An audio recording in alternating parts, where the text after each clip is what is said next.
Thankfully, I have never been under criminal investigation. Hell, I've never even been arrested.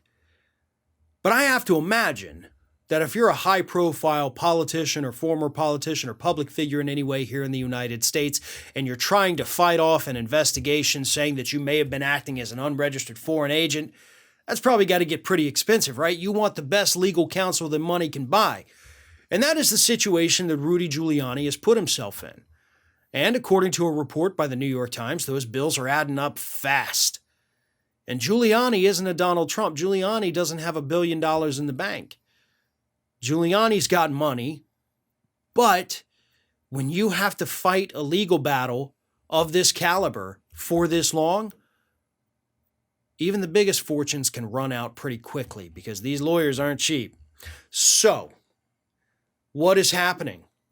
Well, according to the report, Giuliani's friends, including Bernie Kerik, believe that Donald Trump should be paying some of these bills.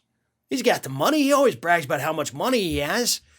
He's good friends with Giuliani. Giuliani ruined his own reputation defending this guy, filing these fictitious election fraud lawsuits. He's now also facing billions in defamation lawsuits, not to mention the investigation in New York. So yes, Donald, pony up, help your buddy Rudy out here.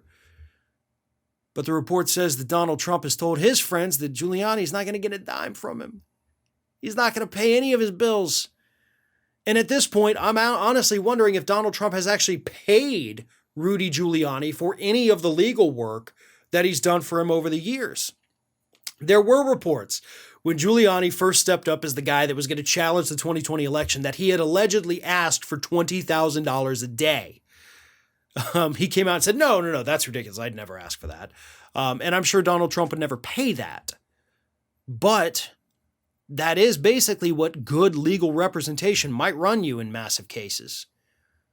And that may be what Giuliani has to spend. So like I said, even if you got a fortune, a small fortune, you can go through that pretty quick if you are paying $10,000 to $20,000 per day. Amazon in Alabama was paying their anti-union lawyers $10,000 a day to fight unionization efforts. So you can't tell me that Rudy Giuliani, facing, potentially, given his advanced age, the rest of his life in prison, isn't trying to pay for the best of the best, right? No offense to public defenders, but this isn't the kind of thing you want to go get somebody fresh out of law school working in a public defender's office to defend you on. But he wants his buddy Trump to pony up. And there's one thing Trump is never willing to do, and that's give up money. I wish Rudy Giuliani understood how one-sided that entire relationship has been. He didn't get the pardon, probably didn't get paid for his bills. I would like to see some receipts to see if that actually happened. And he's not getting his bills paid by Donald Trump now, even though Giuliani's only in trouble for doing things that Trump wanted him to do. That's the other crazy part of it. And that's what the allies of Giuliani are kind of saying. Like, listen, dude, he did these things for you. You kind of owe it to him. And Trump's like, I don't care. And to be honest, Trump doesn't have to care. And Rudy, you don't have to care either, bud.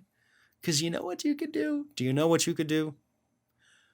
You could flip. You could roll on him. You could give up the entire Trump clan if you had to. And let's be honest, Rudy, you can't afford good legal representation for this long. So it may be time to get with that DA and play Let's Make a Deal. Thanks for watching, and if you like what you saw, don't forget to like, comment, share, and most importantly, subscribe to our Ring of Fire channel here.